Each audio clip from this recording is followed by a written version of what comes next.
Magija. Ką jum reiškia šitas žodis? Ar egzistuoja magiški vardai? Galbūt.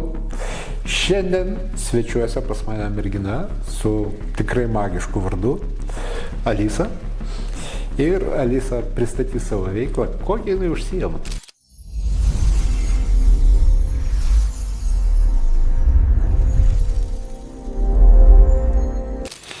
Sveiki, aš esu Alisa, džiaugsmo fėja. Aš skleidžiu džiaugsmą, taip, padedu žmonėms išeiti iš sunkių situacijų gyvenime, pamatyti jas. Tai darau per taro kortas, taro kortų terapija, skaitimas. Ir taip pat kuriu magiškus papuošalus ir vedu dirbtuvėles žmonėms, kad jie galėtų susikurti savo magiškus amuletus. Labai įdomu. O sakykit, prašau, kaip suradot, kaip atradot šitą veiklą? Nes kiek mes šnekėjom, pas jūs tokia gana, kaip čia pasakyti, įvairi, netgi sakyčiau, marga praeitis, kaip sakant, daug veiklų įdomių. Tai mane tiesiog pasikvietė kūryba. Tiesiog vieną dieną gimė visos idėjos ir visi įgūdžiai tai daryti ir tiesiog miško dvasios pradėjo kviestis mane per gyvūnus, per visokius gausos dalykus, kurie tiesiog natūraliai pradėjo tekėti į mano gyvenimą, be kažkokių papildomų pastangų. Ir supratau, kad tai yra kaip dovana, iš kurios turėčiau kurti. Nes ne kiekvienam žmogui gyvenimą teka tokie dalykai, kaip ten kaulai, plunksnos ir taip toliau. Tai kadangi tame įžvelgiu didelį grožį, taip pat moku energetiškai susijungti su gyvūnų ir miško dvasiamis, tai pajaučiau kvietimą, tokį vedimą dalintis to. Jeigu ne prieš pasižiūrėsim jūsų datą, kadangi, kaip sakant, čia mano mėgiamiausia veikla, aš ją irgi atradau labai įdomiai. Jūsų sąmonės skaičius yra 2, kas sąlygoja jūsų norą suprasti kitų žmonės, ne tik tai žmonės, bet suprasti aplinką, suprasti kitus, suprasti, kaip jie galvoja, ką jie galvoja, kodėl galvoja, kad galvoja ir taip toliau. Kaip vat, su ta empatija tikrai, nes mato dviejetukas, tai yra sąmonės skaičius 2, tai yra toksai empatiškas diplomatas. Jam svarbus santykiai ir jisai nori suprasti žmogų, ta prasme, iki galo. Kaip pas jūs, vat, jūsų šitoje veikloje yra su šitų dalykų? Tai labai tai stipriai įkūnijo, dėl to, kad taro konsultacijose, skaitimuose kartais būna konsultacija užtrunka, pavyzdžiui, ilgiausia, kurią turėjau, buvo 5 valandas, kur tiesiog mes nagrinėjom žmogaus kažkokį probleminį klausimą ir akimirkoje tiesiog pasineriam į erdvę visiškai, kad suprasti, dėl ko jam teka, dėl ko jam neteka, kas yra, kas blokuojasi, nuo ko jis bėga, ko jis nenori pamatyti. Ir tai yra akimirka, kai tiesiog taro kortos kaip įrankis leidžia man pamatyti, ką žmogus nepasako. Nes va, tas pats pokalbis, konsultacija vyksta ne tik su taro, tai yra būtent per tai, kad aš labai daug tokių klausimų žmogui užduodu. Aišku, atveriu jį jautrumui, dėl to, kad kada mes bėgam nuo visko gyvenime, tai mes nepatiriam savo tos tyros esaties, o kad ją patirti reikia ateiti į priėmimą ir į jautrumą savęs. Tai vat taro konsultacijos metu sukuriu tokią erdvę, kur žmogus gali pabūti su savimi ir mano palaikyme. Tai va, tas kažkaip sąlygoja žmogų atsiverti. Retai būna taip, kad konsultacijos būna be ašarų, dėl to, kad tiesiog žmogus pasijaučia saugiai susijungti su savo skausmo kūnu ir tiesiog teka dalykai, nes jaučia iš manęs tokį stiprų priėmimą, paprastumą, nuoširdumą ir tiesiog tai atveria tam tikrą gylį konsultacijos metu, kur žmogus tiesiog gali pamatyti save vėl, priimti save ir kažkaip iš to taško, kažkokią sąstingę taško gyvenime pajudėti toliau. Va, tai Tai aš manau, kad labai šitas įsikūnė ten. Supratau, matot, dvietukas pagal skaičių psichologiją, tai yra be to empatiško diplomato mes dar vadinam ir psichologo skaičium, bet psichologo tokio, kuris, kaip čia įsireiškia, kuris psichologas kaip medikas. Tai reiškia, kuris būtent gali nes kadangi jums įdomu sužinot, kaip masto kitas žmogus, jūs tiesiog išnisat ir galite išnist tas problemas. Tai čia greičiausia, jums dėl to labai paprasta dirbti. Kiek jau laiko, sakykit, šito užsiemat? Su Taro kortom turiu ryšį 10 metų, bet atsivėriau žmonėms padėti per tai 2-3 metus, gal 2,5 metų. Nes reikėjo biškį vis tiek perlipti, kad jau dirbti su tuo, ne tik savo taikyti ar pažinimai. Kažkaip atėjo natūraliai, tai pradėjau tos 7 metus, tai tiesiog kiekvieną rytą atsikėlus, pasimeldus, pameditavus, dėjau vieną kortą ant stalo ir žiūrėjau apie ką, būtent jos energiją, nes kiekviena Taro korta, jinai be bendros reikšmės, jinai dar turi reikšmę man asmeniškai apie energiją, kurią jinai reprezentuoja. Ir kada iškrenta tam tikros kortos ant stalo, galiu pasakyti daug apie patį žmogų, vien tik iš to, kaip aš pažįstu asmeniškai tas kortas ir apie ką iš mano esybės eina informacija būtent apie tą kortą. Tai va. Jo, bet tai ar jums nėra sunku, kadangi dvietukas skaičius, tai yra sąmonės skaičius 2, yra labai empatiškas žmogus, ar neprisirenkat ten svetimų problemų, ar nesunku jums dirbti tokį darbą su žmonėm, kadangi jūs turėtumėt perimti labai daug to pačio skausmo, su kuriuo ateina pas jūs žmonės ir panašiai, kaip su tuo dirbat, kaip kovojat. Ar nekovojat, ar tiesiog su tuo skausmu gyvenat? Kartais būna užsilieka tikrai pradirbimui ir pačiai tos energijos, bet sveikinu jas, dėkoju dėl to, kad jeigu manyje užsilieka, reiškia, kad ir mano atspindys yra ir man pačiai reikia tai pradirbti, tai ne veltui atėjo žmogus būtent su tokiam temom ir su tokiam energijom. Tai kažkaip priemančiai priemu, bet tikrai būna procesų, kurie ir 1,5 metų užtrunka. Bet šiaip tiesiog, kadangi negyvenu pastoviai mieste, tai daug laiko leidžiu miške, daug laiko leidžiu vienumoj, taip pat su gyvūnais. Ir kažkaip gamta labai pravalo ir pasiema tai. Bet žinoma, atvykus į miestą, pabūs čia ilgiau, labai jaučiasi visos tos energijos kitų žmonių ir tiesiog papuoliai tas energetinės ir uodegas mieste ir prisirenki dalykų. Bet gamta, tyras vandenėlis, maudynės gamtoje labai padeda išvalyti tai. O sakykit, bet kokiu atveju jūs greičiausia duodate rekomendacijas kažkokias tai žmonėm, ta prasme, kas liečia tolimesnį elgesį arba problemus, tą patį sprendimą jo. Ir va čia yra toksai pirmas didelis pavadininis akmuo dviejetuko, tai yra baimė prisiimti atsakomybę. Netgi pirmiausia tai už save, aš jau nekalbu apie visus kitus, kada reikia sprendimą priimti, jūs, kaip suprantu, priimat daug sprendimų, ta prasme, kurie įtakoja ir kitų žmonės, nes jūs duodat jiem ir patarimus, rekomendacijas jo. Kokiu būdu pradirbat su šitu? Nes tai yra darbas, bet kokiu atveju dviejetukui yra darbas prisiimti atsakomybę. Taip, tai buvo gan sunku, pavyzdžiui, ir žengti į šitas, atsiverti žmonėms į konsultacijas būtent dėl šito dalyko, nes vis tiek jaučiu, kad turiu pasakyti dalykus, bet atrodo baisu būdavo suklysti, duoti kažkokį blogą sprendimą, tai toks labai chaotiškai jautėsi tai galvoj, bet kada suvokiau, kad tai ne aš, tai per mane teka, tai tada atsiranda toks lengvumas, tu suvoki atsakomybę to, bet kartu suvoki, kad čia tavo siela transliuoja kitai sielai.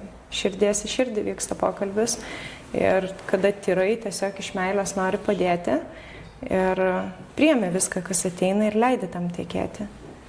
Taip, tai yra mano atsakomybė, ką aš patariu žmogui padaryti, bet tai nėra, kad sunkiai gaunasi, nes anksčiau labai kažkaip sunkus šitas dalykas man buvo, nes tiesiog, nežinau, kaip pasakyti, prisėmiau, kaip liktais čia mano žodžiai ir aš viską sakau. Tai čia labai didelis žingsnis, žinokit, dviejatui. Ir aš manau, kad tai gali įtakoti jūsų antras skaičius, kaip antras. Pas jūs jų daug, bet kadangi kas esate jau žiūrėję mano podcastus, tai žinot, kad pirmas skaičius tai yra sąmonės skaičius, tai yra mūsų gimimo diena, o visa datos suma tai yra mūsų misija, tai yra kokiu būdu mes siekiam to, ko nori mūsų pirmas skaičius. Ir pas jūs jisai yra vienetukas, tai čia ir yra atsakomybės prisėmimas, čia yra strateginis planavimas, čia yra lyderystė ir vedimas žmonių. Tai sakykit, ant kiek, jeigu prisilaikant to, ką aš išvardinau, tai yra pirmiausia atsakomybės prisėmimas už save ir kitus, tai yra strategijos kūrimas ir savo ir kitiem, ir vedimas visus. Tai yra lyderystė, vedimas visų į tą strategiją. Pas jūs, aš suprantu, ten, kadangi jūs konsultuojat, jūs kūrėt strategiją vienam žmogui, kaip išspręsti, išeiti iš situacijos, išspręsti kažkokį klausimą ir taip, nemėgstu žodžio problemą, todėl stengiuosi jo nevartoti. Labai gerai, iššūkis. Kaip jūs tai jaučiate, ta prasme, nes aš matau, iš to, ką aš girdžiu, aš jaučiu, kad jis pas jūs kažkur tai veikia maždaug nuo kurio amžiaus, nes oficialiai taip jums turėtų pradėti veikti nuo 33 metų, tai dar turit nemažai laiko, bet jau tą daro. Tai kada pas jūs tai atėjo, kada jūs pradėjot jausti tai, nes... Aš natūraliai tai jausdavau jau nuo vaikystės ir tai visiškai tiesiog natūraliai teka, jeigu aš neprisigalvoju, neprisistatau visokių baimių, nepanyru į mintis, kad man kažkas neišeis, kad aš kažko nemoku, bet jeigu visą šitą foną mentalinį nuėmus, tai tiesiog natūraliai teka. Bet kartais sunku tiesiog atsiverti tam, kaip ir sakiau, tiekmai, nes... Tiesiog gyvenimas įsuka į savo skalbenkę. Supratau, dar ką aš pas jūs matau, tai labai daug devintukų. Tai yra 3 devintukai, tai yra kario dvasia, tai yra, kaip čia pasakyti, tai yra tarnystė žmonėm, tai yra noras visiems padėti.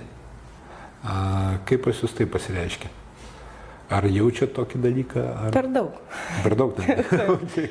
To noro padėti visiems yra per daug ir tai blaško nuo pasirinkimo savęs ir tiesiog daugiau skirimo laiko savo, nes visą laiką atrodo, ten manęs reikia ir ten aš reikalinga ir toks blaško, kartais norisi labai susifokusuoti save. Tai labai gerai tą turėti, bet labai irgi daug dabar laiko mokausi paleisti visą šitą ir žinau, kad visi žmonės, kuriems lemta turėti pagalbą per mane, tai jie patys ateis. Ir aš neturėčiau to ieškoti ar užsikabinti ir kažkaip stengtis ypatingai tai padaryti tiesiog. Supratau, bet tai, matot, galbūt tas devintukas apart pagalbos, kaip minėjau, dar ta kario dvasia. Tai yra ne tik pagalba, bet ir kaip ir tokia tarnystė visuomeniai, ta prasme, čia išsiplečia daugiau į... Kažkodėl sukasi galvoju frazę taktiniai veiksmai. Tai čia gal apie daugiau, kaip sakant, apie policiją, apie kariuomenę. Jūsgi tarnavot kariuomenėje, galite apie tai papasakoti truputėlį. Kaip ten papuolėt, tas įdomumas, nes iš tikrųjų aš net neabejoju, kad jūs ten turėjote skaičių nuvesti anksčiau ir vėliau kažkokiu būdu, bet kaip, ar galėtumėt papasakot, kaip čia išsireikšti, ar išgyvenimus, ar kas atvedė jūs į tai? Na, mano tėtis tarnavo kariuomeniai, tai kažkaip nuo vaikystės mačiau jį tarnaujantį kaip pavyzdį. Pati paauglystėje užsiėmiau šauliukus lankiau ir man patiko. Tiesiog patiko tas ryšys miške, labai patiko tas jausmas visų, kada ateinam į mišką apsijungimą, toks kaip ir išgyvenimo iššūkis. Tai buvo įdomu ir nusprendžiau nueiti pabandyti į bazinius karinius mokymus. Čia buvo pusmetis gal po mokyklos. Tai pabandžiau tos 3 mėnesius, tikrai neplanavau eiti toliau tarnauti, bet kažkaip praėjau visus fizinius pasirengimus ir mano sveikata atitiko irgi. Ir buvo labai keista, kad priėmiau kaip ženklą, dėl to, kad dauguma žmonių, kurie ten iš viso to būrio, ten virš 70 žmonių, kurie atrodo visą gyvenimą svajojo eiti į kariuomenę, juos kažkodėl nepraleido ir ten buvom tik keletas, kuris tiesiog atėjo ir praėjo. Ir tada man pasiūlė darbą kariuomeniai, būtent iš artilerijos bataliono paskambino. Ir aš galvoju, gerai, gal čia ženklas, kodėlgi ne, man visai patinka ir nuėjau pabandyti.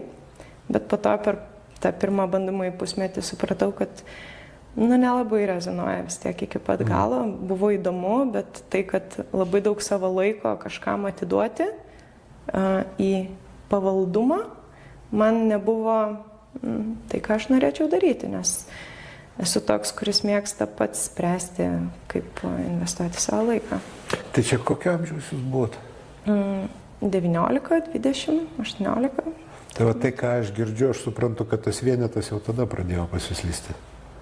Tai yra vienetas, kaip minėjau, tai yra lyderystė, atsakomybės prisiėmimas ir vienetukai dažniausiai arba misija vienas, jie nepakenčia vadovavimo. Ir ypač, kada tas vadovavimas, toks, žinot, toks būna toksai biški su kvailumo požymiais, jeigu taip galima sakyti, o armijoje, aš suprantu, atsiprašau, kariuomeniai, to yra gana nemažai kartais.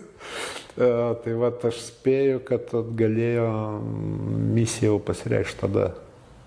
Nes matot, misija sąlygoja tą jūsų elgesį ir čia aš matau, ką aš matau pas jūs, jūsų atveju, tai yra balansas tarp to dvejeto.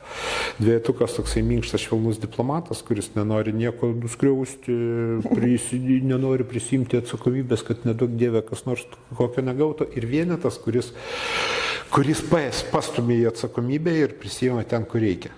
Tai yra, suprantat, vienetas, tai aš atsakingas už viską, aš visus nuvesiu į šviesų rytoj, ten ir taip toliau, o minusė tai daužimas kumščių per stalą rėkimas, ašgi pasakiau, kodėl jūs nepadarė taip, kaip aš pasakiau, reiškia, yra tik dvi nuomonės, viena mano, kita neteisinga ir taip toliau. O dvejetukas, būtent ta priešinga pusė vieneto visiškai yra. Tai yra, aš už nieką nesprendžiu, nuspręskit už mane, aš tiesiog noriu, kad visi draugautų ir visi gyventų taikoje, ta prasme, toks žinot. Tai ir aš manau, jums čia iš tikrųjų labai gerai subalansuoja ir leidžia jums daryti tai, ką jūs daro, tai yra padėti žmonėm per taro kortas, per tas praktikas, kurias jūs pritaikot. Tarp kitko, būtų labai įdomu sužinoti daugiau ir jeigu žiūrovai norės sužinoti daugiau, aš manau, Alisos mes kontaktus patalpinsim po šito video, taip kad jeigu kas ieškokit, kreipkitės ją. Tai ir man pačiam būtų įdomu sužinoti, nes pirmą kartą apie tokį dalyką girdžiu taro kortas. Taip, tai grįžtant prie to, kad ta atsakomybė, iš vienos pusės tai empatija, iš kitos pusės atsakomybės prisiėmimas, tai jūs labai gražiai subalansuoja tam, kam jūs darot. Tai yra ir pagalbai, ir tarnystė žmonėm, kas pas jūs irgi įrašyta per tos 3 devintukus, ta prasme, kai jūs smarkiai. Ateikim prie jūsų vardo. Vardas pas jūs labai gražus, ganėtinai retas, bet vardo energija yra 9. Ir tai yra emocijos. Pirmiausia, tai yra emocijos. Jeigu matricoje arba sąmonės skaičių, arba misijoje devintukas, tai daugiau apie orientaciją į pergalę, apie tarnystę, apie pagalbą kitiem. Tai devintukas varde, tai yra, pirmiausia, tai yra emocijos. Ar jos pas jūs sproginėja? Sproginėja, turiu omeny, kad užsidegimas ten per 2-3 sekundės ir jau, ta prasme, kaip degtukai, žino žmonės. Ar jaučia tai, ar... Dirbu su tuo visą gyvenimą, dėl to, kad taip vaikystėje, jaunystėje būdavo toks labai emocinis, jeigu įvyksta kažkas, tiesiog atmetimas ir paleidžiu viskas einu toliau, nesiveliu į tai, nes man sukyla tokias emocijas ir reiškia, ne mano viskas. Bet dabar, aišku, augu, tampu brandesnė ir daugiau valdau tas emocijas savo.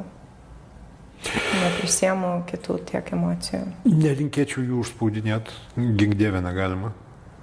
Ypatingai Emocijų ypatingai užspausti negalima sąmonės skaičiui 9 arba misijai 9, kadangi tai pirmiausia pradės lįsti per ligas. Kategoriškai to negalima daryti. Per ligas. Pirmiausia, tai bus dermatologija. Tai yra nuo paprastų spagų iki rimtesnių lygų, tokių kaip aknės. Jeigu 9, aš iš serijos, aš stiprus, aš susitvarkysiu, čia vyrai ypatingai mėgsta. Moteris jos kažkaip biški ramiau tai reaguoja, ne tokios kategoriškos ir jos tas emocijas kažkaip bando išleisti kitaip. Ja? Vyrai, aš stiprus, aš ne psichas, aš susitvarkysiu, čia ir taip toliau ir baigėsi viskas rimtom lygom. Tai yra iš pradžių, tai yra dermatologija, nesupranta dermatologijos, jau pereinam prie vidaus ligų, tai opos ten ir taip toliau. Tos lygos, kurios ateina iš niekur, be pagrindų. Bet turėjau viską šitą, ką sakė.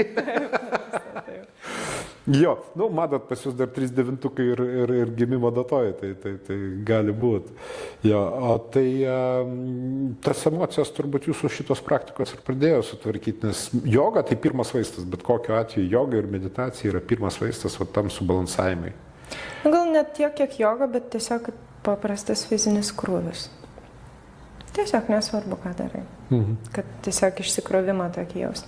Aš jumise labai stipriai matau 9, žinokit. Nes iš tikrųjų, matot, 9 turi gyventi sporte visą gyvenimą. Tai yra fizinis krūvis, tai yra pergalė. Kiek jums svarbi pergalė? Jinai yra maloni, bet jinai nėra labai svarbi. Labai gera, patirti kažkokį laimėjimą, nugalėjimą, bet... Žiūrėkit, aš ant lėkštės vienos padėsiu rezultatą, kurį jūs siekėt. Ant kitos pusės bus tas pats rezultatas, bet dar plus kažkiek tai ten porą žingsnių ir jie suteiks pergalę, ta prasme, rimtą. Atsakykim, kokį čia pavyzdį. Jūs norit kažką tai gauti, tarkim, šita puikia vieta, kurioje mes dabar randamės, jo? Tai būtų jūsų rezultatas nustatytas, jo? Bet ant kitos lėkštės būtų šita pati vieta, ja, jūs gaunat šitą pačią vietą, bet dar laimit, ta prasme, jinai ateina pas jūs per kažkokią tai, tarkim, ten, ne loteriją, bet ten, kur jūs įdėjot savo jėgas ir laimėjot. Ką jūs pasirinksit? Taip, bet abudu jūs gaunat bet kokiu atveju, tai aš ir noriu, suprantat, aš ir noriu išsiaiškinti, kur ta pergalė, kiek svarbi ta pergalė. Čia jinai nebūtų svarbi. Nebūtų svarbi. Ne, labiau maloniau būtų, jeigu tai tiesiog atitikėtų lengvai, negu aš ten dėčiau 1000 pastangų į tai. Aha. Supratau, nes labai stipriai, matot, ir noras padėti, ir viskas labai stipriai, matau 9, tarp kitko, o tėtis jūsų kokią dieną gimė? 20. 20, 2 kaip ir jūs. Taip. Tarp kitko, grįžtant dar prie jūsų sąmonės skaičiaus. Ar nebūna pas jūs taip, kad jūs fiziologiniam lygmenį jaustumėt pavojų? Tai reiškia, aš jums pasiūlysiu kažką tai, apie ką jūs nieko nežinot. Tai yra logiškai prieiti prie išvados, kad to daryti negalima, jūs negalit. Ja? Ta prasme, bet ir pas jūs kūnas atreaguoja, tai yra kokie šiurpai nubėga pagaugai, kas ten dar būna tokio. Ar turi tokį dalyką? Taip, turiu.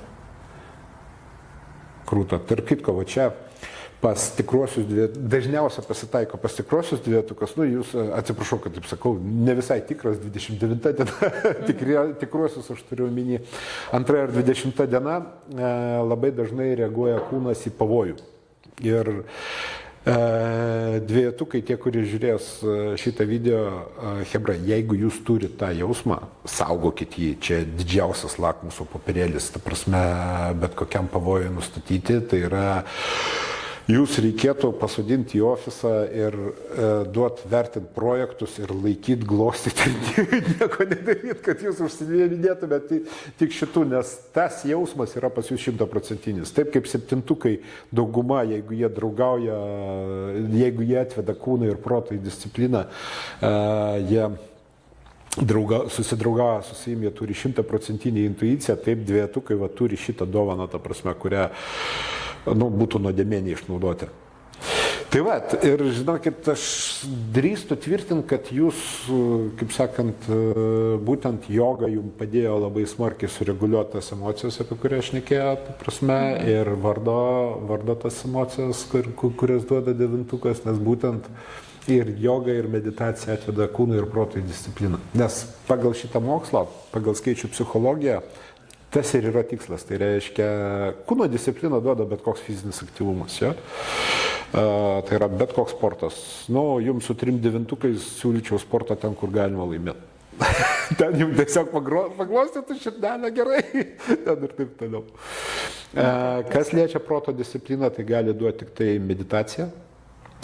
Arba vaikščiojimas. Vaikščiojimas nuo 7 km, tai yra vaikščiojimas be jokių ausinių, pašnekovų, šunų ir taip toliau. Tai reiškia pabuvimas su savim. Ir tas fizinis ėjimas duoda protas, sąmonė turi ateiti į tokią būseną, kada mąstymas įgyja tokią didelės galingos upės ramią tėkmę. Jis atrodo, kad teka lėtai, ramiai, bet ten spaudimas toks, kad su ja nelabai pasiginčysi. O ne tas upeliukštis, kuris čia šniokščia, putoja, koja priminė ir viskas baigėsi, visas šniukštimas ir putojimas. Tai va.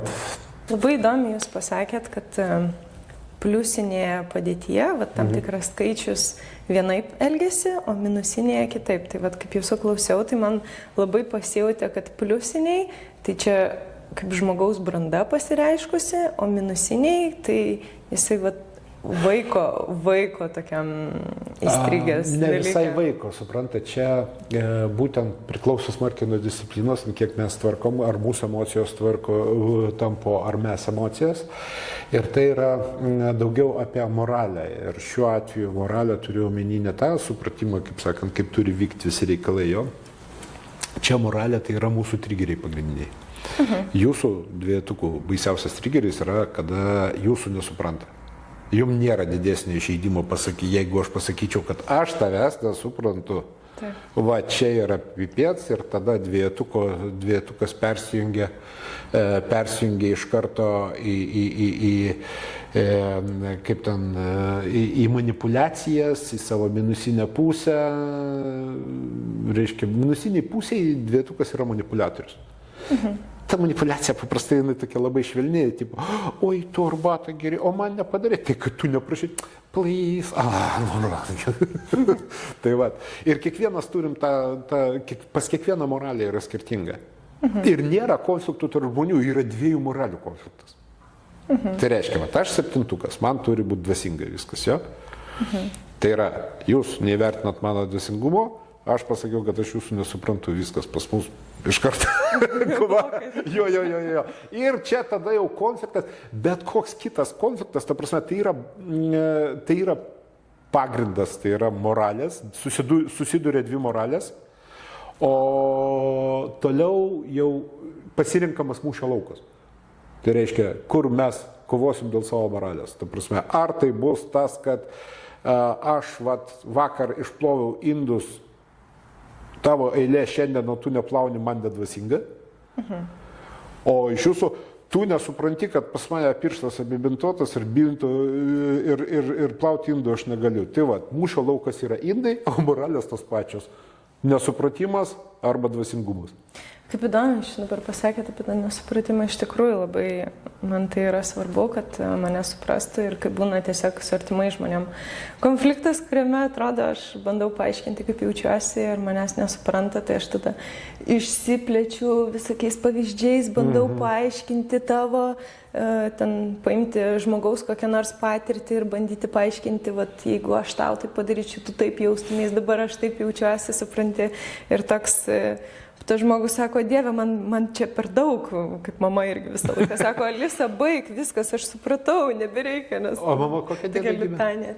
3 dieną. Ai, tai ten viskas turi būti instrukcija, ten žmogus analitikas, jam turi būti instrukcija parašyta, kad nuo čia iki čia, kad jinai suprastų, jai reikalinga instrukcija, kad tai turi būti parašyta, atspindėta. Kad, nuo ten 7 iki 8 manęs neliesti, aš meditacija, instrukcija yra, viskas. Nes, suprantat, trejetukas, aš manau, dabar atpažinsit savo mamą, pas trejetuką paprašyti padaryti kavos, Tai nepasakyti nieko. Nesvarbu, kad jūs pažįsta nuo gimimo. Tai yra nieko. Svarbi vandens kiekis, kavos kiekis, cukraus kiekis, pieno kiekis, vandens temperatūra ir dar gerai būtų puodelio spalvą pasakyti. Va čia trejetuko paprašyti kavos. Tiksliai instrukcija, ką reikia padaryti. Ir suprantat, ir jūsų emocijos, jūsų jausmingumas ir noras suprasti ją, tai yra, jūs ją suprast galite per instrukciją. Tai yra, kad jinai elgėsi pagal instrukciją. Jūs pasižiūrit, kokia pas ją instrukcija, tada, sakykime, konkrečių momentų nurašyta, ja, kad va, reikia keltis tada, reiškia eiti darbą ir taip toliau, ir jūs puikiai suprantat tokiu atveju. O vat jai apie jūs instrukciją reikia parašyti. Tai yra, jūs jai turite duoti tą instrukciją, kad jeigu tu elgiesi taip, aš jaučiuosi taip, ir tai yra blogai. O jeigu tu elgsies taip, aš jausiuosi gerai ir tada bus viskas tvarkoj. Vat jai instrukcija. Jinai turėtų turėti patirties su tėčiu, nes tėtis 20 dienos, tai irgi dviejetukas kaip ir jūs. Ir jam irgi yra svarbus santykiai, svarbus supratimas. Ir vat jinai turėtų jau, kaip sakant, patirties. Bet matomai, matot, aš manau, kad viskas vyksta ne šiaip sau. Kadangi mano tėvelis 1-1, tai yra lyderis, strategas pliuse ir despotas minuse. Tai reiškia, vat, ką aš minėjau apie vienetą, tai daužimas kumščių per stalą minusiniai pusėje, reikimas, aš nepasakiau, kodėl jūs manęs neklausot, ten ir taip toliau. Ir vienetą su 7, aš esu 7-7, mano broliukas 7 irgi. Jam kažką norėjo pasakyti mano tėčiui. Tai prasme, kad, nes matot, kodėl vienetas su 7 yra pakankamai priešingos energijos. Kadangi vienetas, jam reikia strategiškai viską suplanuoti, numatyti. Ir tada įvykdyti žingsnis po žingsnio. Vienetai neturi trumpų planų. Trumpalaikis planas vienetui yra 5 metai. Čia taip. Ir pasaulio užkariavimas čia irgi tarpinė stotelė, ten kažkur dar aukščiau už žvaigždės, ta prasme. O 7 viską padaro greitai, kadangi mes esam tinginiai, gabus, bet tinginiai, mums reikia čia ir dabar padaryti. Jeigu aš negaliu padaryti greitai, aš greičiausiai nedarysiu iš viso. Ten strategija, ten 5-6 metam, ne, aš davai staigiai, čia dabar padarau, o po to galima daryti sekantį žingsnį. Man reikia tą pačią strategiją suskirstyti į dalis. Ir šitoj vietoj vienetas su 7 mes nesusišnekam. Vienetą trigerina, kada 7 atbėga ir padaro kažką tai greitai, kad vienetas ruošiasi ir planavo strategiškai, ta prasme, kaip ten reikės daryti kažkada tai. Atbėgo 7, bam padarė ir nubėgo toliau su savo reikalas. Vienetas sėdi galvoja, kaip, kodėl, ašgi tiek stengiuosi, tiek planavau, aš komandą sukūriau, blemba, aš pritraukiau žmonių. Taip, aš čia atbėgo, bam padarė, kaip. Tai va, ir va čia gaunasi tas konfliktas ir va tas supratimas, kaip mąsto kitas žmogus pamačius jo skaičius. Ta prasme, aišku, čia ir neigiamai pusė gali būti instrumentas geras, kad jeigu nori žmogų užtrigirinti ir išvesti iš pusiausvyros, pasakyk jum, kad nesuprantu. Arba man, kad pasielgt kažkaip tai nedvasingai. Man biškai sudėtingiau, kadangi reikia žinot mano dvasingumo kriterijus. Iš kitos pusės su jumis, kaip sakant, jums turėtų būti daug paprasčiau, nes ta pati meditacija, tas pats darbas su savim. Ta prasme, turėjo, kaip sakant, jūsų gamyklinius nustatymus biškai, kaip sakant, išbalansavo, nesat jūs ten griežtai 2-1, kaip sakant, ir taip toliau, kadangi apie tai, ką aš girdžiu, kokias praktikas jūs naudojat ir sakyta. Dar vieną dalyką, kurio dar nepaminėjau apie jūsų gimimo datą, tai turit jūs liniją 159. Tai ir kitko pakankamai retas dalykas ir tai yra adekvačios verslo komunikacijos linija. Čia taip gražiai skamba, bet iš tikrųjų tai yra, jūs galite danešti informaciją, kad žmonės suprastų ir jūs suprantant žmonės. Ir aš manau, jūsų veikloje su taro kortom, su tarologija, kaip dar vadinasi tas dalykas, magiško amuleto. Jo, tai va, tai čia šitoje veikloje jums labai stiprus ir didelis instrumentas. Nors, aišku, pagrindinis instrumentas tai yra jūsų dvejetukas, jūsų noras suprasti žmonės, suprasti jų mąstymą, ir 9, aišku, ne pro šalį, kurie stumia padėti žmonės. Tai yra padėti žmonėm. Taigi, Alisa, galbūt kažkokių tai klausimų, galbūt kažko nepaminėjau, kažko neatsakiau. Mane labai domina iš tikrųjų tas, kaip pasakėt, kad mano misija, kaip aš suprantu, skaičių magijoje aktyvuosis, kaip po 3 metų. Taip? Gaunasi taip. Taip, tai man labai įdomu būtų, kad jūs kažkaip pakomentuotumėt labiau šitą. Matot, kaip mes pokalbėje išsiaiškinom, kad jūs jau jaučiat tą vienetą, tai reiškia pas jūs yra atsakomybė, jūs galit prisimti lyderystę, jūs, kaip sakant, laisva savo strategijos kūrime, čia kaip ir viskas gerai. Bet momentas iki 33 metų tai yra tas laikotarpis, kada... O čia visiems ar būtent mano Visiems. Manęs klausęs... Būtent šitas Jėzaus amžiaus 33 metų. Apie tai norėjau pasakyti, nežinau, ar su to susiję, gali būti, kad susiję, bet jau mes to nenagrinėjom šitą mokslą. Tai yra, iki 33 metų jūs to savo dviejetuko patenkinimo, tai yra tų santykių kūrimo, žmonių supratimo, jūs galite veikti bet kaip. Tai yra tame tarpe ir per vienetą, per dvejetą, per trejetą kaip analitikas, per ketvertą kaip kūrėjas, inovatorius, ta prasme, per penketą kaip verslo diplomatas, ta prasme, rezultatyvus diplomatas, jo per šešetą kaip kūrėjas, šešetas pas mus kūrėjas. Tai ketvirtas ir šešetas kūrėjas. Matot, ketvertas jis daugiau novatorius. Tai yra turimų resursų kažkoks inovatyvus kitoks panaudojimas. Ketvertas niekad nebus vienodų 2 receptų, vienodų 2 patiekalų, viskas kažką tai naujo, jam norisi vis kažką tai naujai padaryti. Jo? O šešetas tai yra žmogus, kuris sukurs nuo nulio. Tai yra, kalbam apie meną, apie verslą, apie bet ką. Tai būtent šitas mano veiklos, kur aš dabar sakiau, dalinausi prieš tai, kad keičiu pavadinimą ir jūs paskaičiavot, kad šešetas gaunasi mano efektyva. Čia biški kita. Pavadinimuose jis biški kitaip, čia yra tiesiog sėkmė. Sėkmė tiesiog.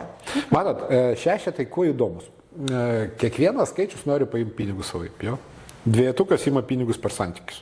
Tai yra, sukuria santykius ir kažkokiu būdu gauna pinigus. Vienetas, tai čia uždarbis, atlygis, bet kas. Mainai. Vienetas per savo statusą. Aš čia toks krūtas, aš esu. Statuse, aš esu, ir tu turi sumokėti. Trejetas nori paimti pinigus per savo protą. Per išsilavinimą parodyti, koks jisai protingas, kiek jisai daug žino. Šešetui viskas paprasta, ateina daug babkių. Tiesiai šviesiai. Kažką tai padaryti reikia, kad tu pinigų duotum. Gerai, ką padaryti? Kiekvienas, suprantat, pas mus... Turim tokį, suvokimą. Ir gaunasi taip, kad jūs, į tai, ko jūs norite, tai yra kaip dviejetukas, jūs norit kurti santykius, su visais draugauti, būti diplomatu, reiškia, kad visi mylėtų ir gerbtų vienas kitą, nieks nesipyktų. Jūs iki 303 galite to siekti per bet kurią kompetenciją. Kaip jūs tik tai sugalvosit. Nuo 303 metų jūs dėja kaip garvežiuką pastato ant bėgio, nepyk panelę, pasirinksminai, darėjai, ką norėjai, o dabar tavo kelias. Jūs galit bandyti kitus metodus. Kiek teko konsultuoti žmonės virš 303 metų. Taip, sako, aš žinau, kad aš galėčiau pabandyti, bet arba tai man kainuotų daug resursų, turiu omeny laiko ir pinigų jo, arba tai tiesiog nesigautų. Ir einam per savo misiją. Jūsų atveju tai yra lyderystė, strategijos kūrimas, atsakomybės prisiėmimas, vedimas į tą strategiją žmonių kartu. Pastaruoju metu gyvenime būtent mane ir veda į šitą išjautimą ir pilną prisijėmimą atsakomybės visų dalykų, nes šiaip būna gan sunku pastebėti, kur tu vengi atsakomybės, nes tu vengi jos, bėgi ir tau tai, kaip energetiškai kaip black pointas toks jaučiasi, tai tu net, nesuvoki, kad kažko čia neprisikačia, pakačia iš vis.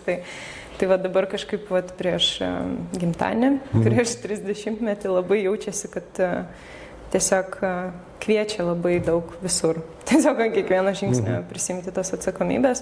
Ir atsakomybė, jinai jaučiasi vis tiek kaip svoris. Tai tikiu, kad galbūt tas misijos išsipildyme, kadangi sakot, kad lyderystėj ir prisėmime atsakomybės vėlgi reikės išmokti atlaikyti šitą Bet kokiu svorį, atveju, taip. Žinot? Tai va. Tai įdomu, jaučiu vis tiek, kad toks pasirašymas kažkoks vyksta. Nu, matot, jums bet kokiu atveju tą atsakomybę jūs sugebėsit paskirstyti. Jeigu jūs būtumėt sąmonės skaičius vienetas, jo, tai ne, tai yra jisai piktas, jisai nori už visus būti atsakingas, jis viską laiko savo rankose, o kadangi jūsų misija yra vienas, tai jūs kaip dvejetas labai lengvai pasidalinsite tą atsakomybę su kitais, tai yra suformuosit savo komandą ir skirstysite tas atsakomybės. Aš manau, šitoje vietoje bus daug paprasčiau, ta prasme, nebus, kaip sakant, to didelio svorio, kaip jūs išsireiškėt, ta prasme, kuris spaudžia smarkiai jo visą tą atsakomybę. Tai va, tiek apie misiją turbūt. Sakyk, ar tau, esu susidūręs su tokiu dalyku, kad per konsultacijas, kad vardas 9 duoda ištartas kažkurio metu gali duoti papildomą energiją, ta prasme, kaip papildomom emocijom. Kaip pasakoja viena porelė, sako, lygtai ginčas jau nurimo, mes ginčiasi, sako, ginčas lygtai jau nurimo, bet staiga ištaria vardą, o vardo energija 9, tai yra papildomos emocijos. Ir čia tas pats, kas benzino į laužą įpilta, prasme, dar papildomai, dar labiau, dar sugrįžta. Ar tokio dalyko nejauti? Aplamai, kaip tau vardas, Alisa, ta prasme, kokias ar emocijas kelia, ar galbūt, kaip tu jį reaguoji? Tai vaikystėje labai jo nemėgau, nes visi eidavo ir sakydavo, Alisa iš stebuklų šalies. Ir tiesiog, nebuvo žmogaus, atrodo, kuris to nesakė, ar susipažindamas, ir mane tiesiog labai, atsimenu, net mamos prašiau, kad pakeisti mokyklą, nes mane tiesiog pravardžiuoja Alisa stebuklų šalyje ir aš kažkodėl labai nemėgau to. Bet aišku, mama juokėsi, sako, ką kitoje mokykloje šitos pasakos nežino. Taip, tai kažkaip, bet po to pamačiau unikalumą šito vardo ir kažkaip labai, ne tai, kad susitapatinau, bet kažkaip išjaučiau, kad taip, aš esu apie tai. Aš esu Alisa. Ir žinoma, aš ir nesu Alisa, aš ir bevardė esybė, bet Alisa, personažas šitam gyvenimo įsikūnimui man labai pasirodė įdomus žaidimui, kurį ir iš tikrųjų sieloma pasirinko. Tik pradžioje kažkaip buvo sunkoka priimti. Sunkoka priimti. Bet emocijų tokių, kad, sakykime, dabar, jeigu pokalbėje kažkur tai išlenda emocijų... Ne, man kaip tik smalsumas, įdomu, Alisa, Alisa, fainai. Dabar patinka, priėmėme. Supratau. Ok. Kartais netgi jaučiuosi, kad turiu kažkokį ten Alisas, tą pasaulėlį su trušio urvu susikūrusi ir vis bandau čia jį kaip sluoksnį atnešti ir parodyti žmonėm į tokį šok čia, į tą magijos pasaulį parodyti. Taip. Tai kažkaip atrodo, kad dabar daugiau prasmės įkūniju viso tą personažą. Supratau. Nu kągi, Alisa, dėkui, kad apsilankėjai, buvo labai įdomu su tavim paplepėti. Ačiū. Ja. Man taip pat buvo labai įdomu ir įdomu, kad taip susitikom netikėtai ir taip apsijungėm. Tikrai netikėtai. Susisinchronizavo viskas tiesiog, nes tikrai retai Vilniuje būnu, tai tiesiog labai įdomu. Ačiū tau labai. Supratau.